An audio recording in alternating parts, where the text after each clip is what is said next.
Welcome to Facts TV News, where everything is true.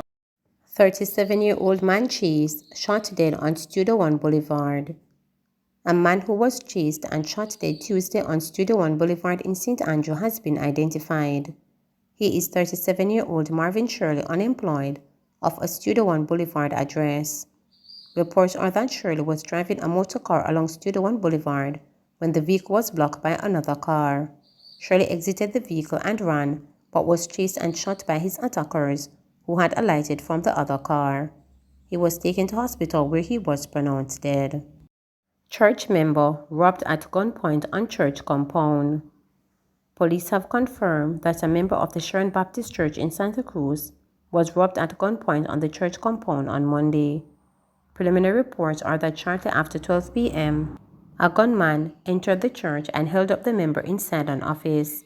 The culprit reportedly escaped with an undisclosed sum of cash.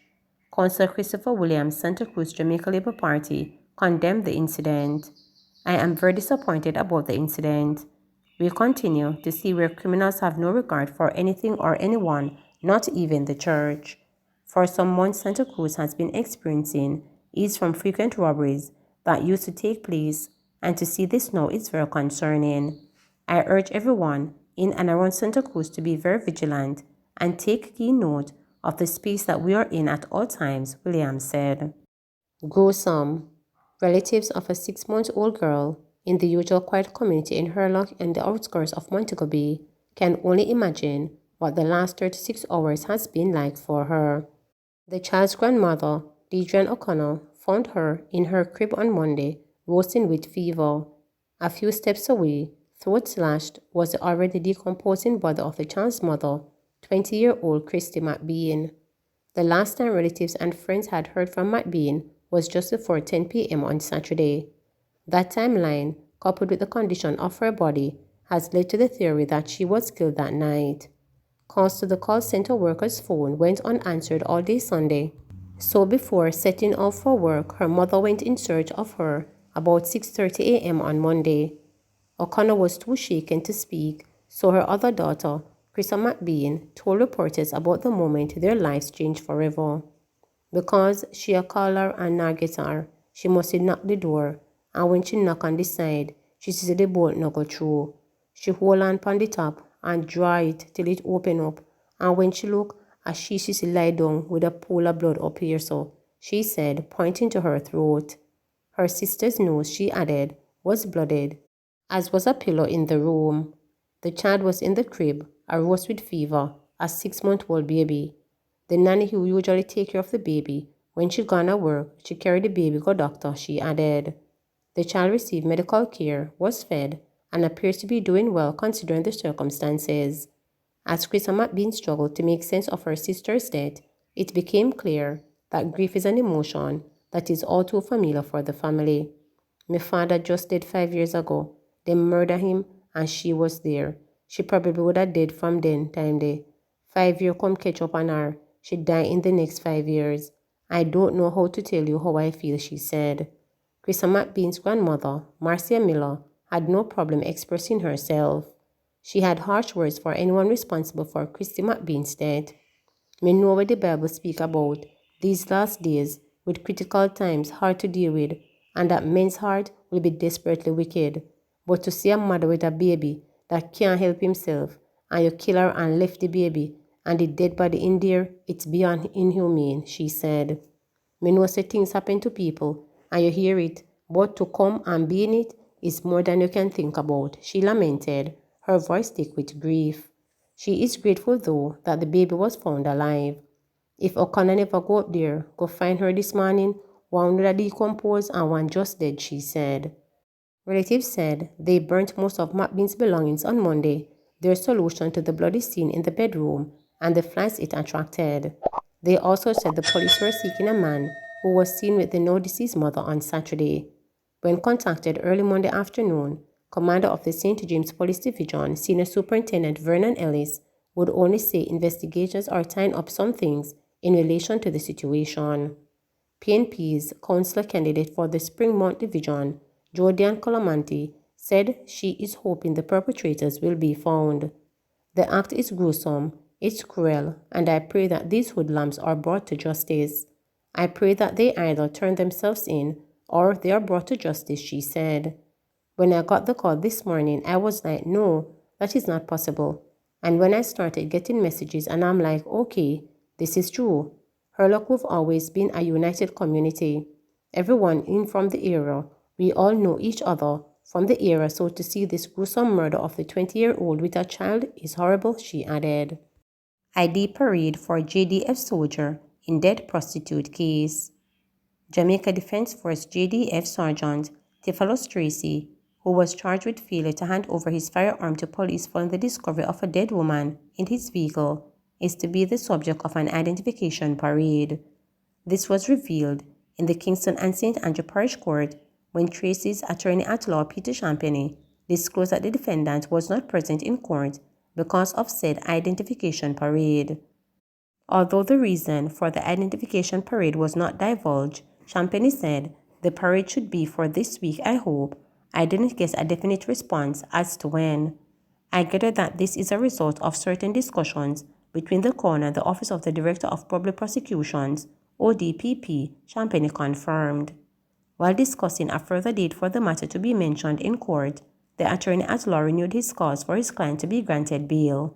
"The difficulty that I have is this. The accused has been in custody since the 26th of February, he told the court.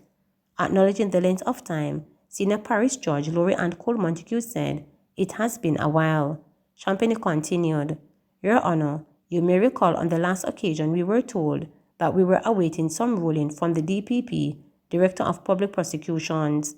We are now at a stage where today an application for bail was going to be made. We have not made an application for bail in this matter, and I understand it.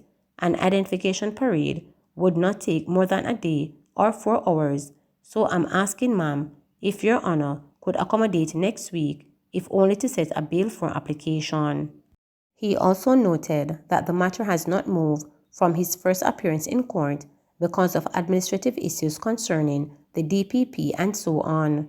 Tracy, who was charged by police for failure to hand over his firearm for inspection after a suspected prostitute was found dead in his vehicle on Saturday, February 26, was further remanded in custody in April to allow police to complete assessment of a firearm that was handed over to investigators. His next court appearance is slated for May 16. The St. Andrew Central Police had reported that about 4:20 a.m., the Crossroads Police responded to an assignment of a motor vehicle collision, and on arrival of the team, a grey Honda Fit motor car was seen with a woman's body protruding from the front passenger seat. The body was reported to have multiple gunshot wounds. Police said the deceased, who is still unidentified, appeared to be in her late 30s, is about 5 feet long, and has a skin tone that shows evidence of bleaching. It was clad in a black blouse, purple sweatpants, and 1 foot of black and red Nike sneakers. Investigations that follow reveal that the motor car belonged to the JDF sergeant, who is also a licensed firearm holder. He was located and taken into custody. Cops were not denied toll road access. Deputy Superintendent of Police, DSP, and Welfare Director of the Jamaica Constabulary Force, JCF, Raymond Wilson, is asserting that no police officers were denied access to the north-south leg of Highway 2000 when seeking to access now-deceased Constabulary Donald Carr on Saturday night following a motor vehicle accident. In a written statement, DSP Wilson, a former chairman of the Police Federation, expressed condolence to Carr's relatives and colleagues. At the same time, Wilson highlighted that a police team led by him participated in rescue efforts on Saturday night and said the claims that cops were denied access were inaccurate. "Based on my personal involvement in the events, I wish to provide clarification based on the narratives that I have read. The North-South Highway toll does not require special access to enter the toll road. You are only required to pay when exiting," Wilson said. "Yes, the police did pay when exiting St. Anne Vehicle Number 1 of 2 that was transporting Constable Carr to the hospital, paid when they exited the Golden Grove ramp and re-entered the highway. The shift commander was only advised of the incident sometime after 11 p.m., even though he was at work since 7 p.m. Which group of police tried to access the toll to rescue Constable Carr prior to the arrival of the St. Anne police and were denied due to lack of money? The answer is none, Wilson stated. Wilson added that the first to respond to the crash were personnel from the Public Safety and Traffic Enforcement Branch, PSTEB, Highway Patrol. He pointed out that members of the PSTEB team are given toll passes, as they are the ones who patrol the toll, and that they had no issues entering or exiting the toll. Except for the PSTEB members, only the St. Anne police entered the toll to assist, and they encountered little problems only when exiting with Constable Carr. However, the delay that resulted lasted for just a few minutes as the police speed at the Golden Grove toll and drove through then, lifted the barriers and drove through the Miami Bay, tolled without paying. The shift commander who drove St. Anne vehicle number 2 and who was transporting the injured female passenger was allowed to exit both tolls without having to pay. After advising the security and the toll operator of the emergency, there was some reluctance by the operator, but the security directed them to allow the police to exit, and that was done without much delay, he said. Notwithstanding this clarification, Wilson said all aspects of the matter are being taken seriously and investigations are being pursued to accurately pinpoint what gaps existed. He said that issues surrounding cops having access to toll roads must be resolved. However, it would not be accurate to present the toll issue, as I have read and heard in voice notes, as part of the reason why help to our colleague was delayed. To the best of our knowledge, it was not so, and it's only reasonable and fair to clarify, Wilson said. He added, "We at JCF Welfare sincerely regret the death of Corporal Carr, and we hope that we can assist his family, especially his children, to cope among other things, especially in the next few months when the reality hits." Meanwhile, the toll authority in a press release said, having consulted with Minister of Transport and Mining Ardy Shaw, as well as Chairman of Authority, the entity is moving to advance existing plan to expand the number of JCF service vehicles with electronic access beyond only the PSTEB Highway Patrol Unit, which currently has responsibility for monitoring the north-south leg of Highway 2000. Minister Shaw also committed to further detailed review of the policies and procedures. Residents taunt closure of faulty Hanover Bridge. Residents on Monday evening taunted the Hanover Municipal Corporation's HMC attempt to close the rapidly deteriorating Hillbrook Bridge. This structure, which served the communities of Flower Hill, Woodsville, and Hillbrooks, began collapsing last Thursday. As the danger loomed last week, the HMC and the National Works Agency NWA traded bars, with both sides claiming that the other was responsible for the bridge and the much-needed repairs. The NWA ordered its immediate closure.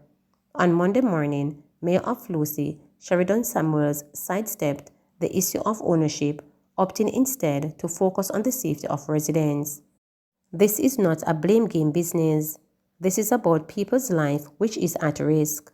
I am not in the mood to talk about who owns the bridge.